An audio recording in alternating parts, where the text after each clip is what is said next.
ప్రయత్నం చేసిర్రు. ఇలా తెలంగాణ రాష్ట్ర ప్రజలు చూసారు, కరీంనగర్ ప్రజలు చూశారు.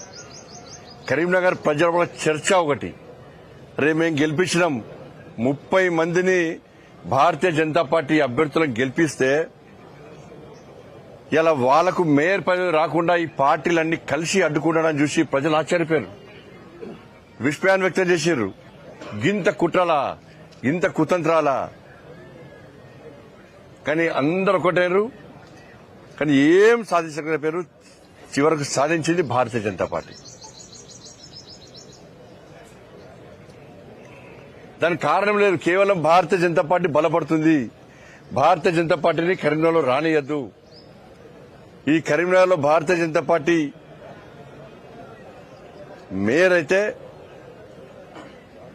రాబోయే రోజుల్లో తెలంగాణ రాష్ట్రంలో భారతీయ జనతా పార్టీ ప్రభుత్వం ఏర్పడడానికి ఒక సెంటర్ కాకపోతుందని చెప్పి ఈ పార్టీలు భయపడ్డాయి. చర్చించారు వాళ్ళందరూ కూడా. కరీంనగర్లో ప్రభుత్వం ఏర్పడాలన్నా ఇక్కడి నుంచే, ప్రభుత్వం పోవాలన్నా ఇక్కడి నుంచే గతంలో జరిగిన సంఘటనలు గుర్తుంచుకునే భారతీయ జనతా పార్టీ ఇక్కడ విజయం సాధించింది. కాబట్టి నెక్స్ట్ ఇది తెలంగాణ రాష్ట్రంలో భారతీయ జనతా ప్రభుత్వం ఏర్పడక పునాది అవుతుందని చెప్పి భయపడే వీళ్ళందరూ ధైర్యంగా ఎన్నికల్లో అడ్డుకోలేక ప్రజలు తీర్పు ఇచ్చినప్పుడు కూడా దాన్ని పక్క పెట్టి ఈరోజు అడ్డుకునే ప్రయత్నం చేసినప్పుడు కూడా ఇలా 100% ఇలా భారతీయ జనతా పార్టీ గెలిచింది, ప్రజాస్వామ్యం గెలిచింది. మా మోడీ గారికి మాటిచ్చి వచ్చినాం మేము, సార్ కరీంనగర్ కార్పొరేషన్లో భారతీయ జనతా పార్టీ గెలిపిస్తాం సార్. మా అమిత్ షా గారికి మాటిచ్చేసినాం, మా నితిన్ నబీన్ గారికి మాటిచ్చి వచ్చినాం. ఎట్టి బస్సులో కరీంనగర్ కార్పొరేషన్లో గెలిపిస్తాం, గెలిపించి ఇలా భారతీయ జనతా పార్టీ దమ్మెందో చూపడతామని చెప్పి వారికి ఇచ్చిన మాట ప్రకారం అందరం కలిసి, ఏ ఒక్క వ్యక్తి కాదు, ఇలా ఇంతమంది భారతీయ జనతా పార్టీ సైనికులు గెలిచారు. వాళ్ళ వీళ్ళందరూ కూడా ప్రజల కోసం పనిచేశారు. భారతీయ జనతా పార్టీ మీద విశ్వాసం నమ్మకంతో ఇలా నిలబడ్డారు. ప్రజలకు ఒక భరోసా కల్పించారు. ప్రజలు మా మీద విశ్వాసం ఉంచి ఇలా ఇంతమందిని గెలిపించారు. 2005లో ఇదే కార్పొరేషన్లో కార్పొరేటర్ గెలిచిన తర్వాత ఆ రోజున్న ఆనందం, ఆ సంతోషం, ఆ ఉత్సాహం ఇప్పుడు అన్ని గుర్తొస్తున్నాయి ఇప్పుడు. కానీ అదే కార్పొరేషన్లో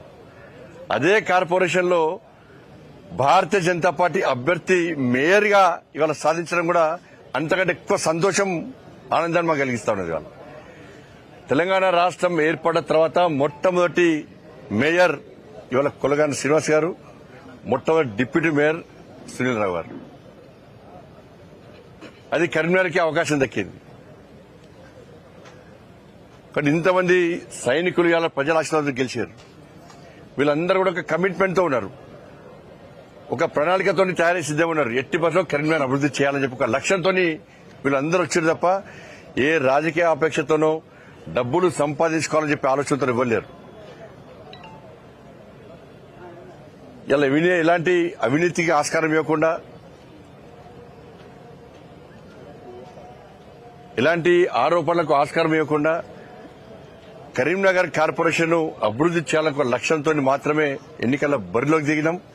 ఇలా ప్రజలు ఆశీర్వదించారు, సక్సెస్ అయినాం. నేను మళ్ళీ చెప్తున్నా, ఈ ఎన్నికల వరకు మాత్రమే రాజకీయాలు. ఎన్నికల తర్వాత రాజకీయాలను తగ్గించి అభివృద్ధి ఎజెండాగా ముందుకు సాగాల్సిన అవసరం ఉంది. అన్ని పార్టీలు కలిసి రావాల్సిన అవసరం ఉంది. రాష్ట్ర ప్రభుత్వం నిధులు ఇవ్వాల్సిందే, కేంద్రం నుంచి నిధులు మేము తీసుకొని రావాల్సిందే. మన స్మార్ట్ సిటీ అభివృద్ధి అనేది కేంద్ర ప్రభుత్వ నిధులతో ఉన్న విషయాన్ని ప్రజలు గమనించారు. కాదు సరే, గతంలో చాలా మంది అనేక రకాలుగా మేం తెస్తాం రాష్ట్ర ప్రభుత్వం చాలా మంది చెప్పుకునేదాళ్ళు. కానీ ప్రజలు లేట్ అయినా కూడా లేటెస్ట్ గా తీర్పిచ్చి పూర్తి మెజార్టీ ఇచ్చి ఇలా మమ్మల్ని గెలిపించారు.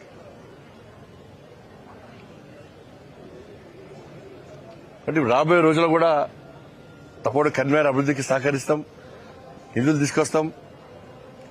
కార్పొరేటర్లు అందరం పోయి మా గౌరవ కార్పొరేటర్లు మేయర్ గారి నేతృత్వంలో మా డిప్యూటీ మేయర్ గారి నేతృత్వంలో అందరం పోయి కేంద్ర మంత్రులను కలుస్తాం, రాష్ట్ర ప్రభుత్వాన్ని కలుస్తాం.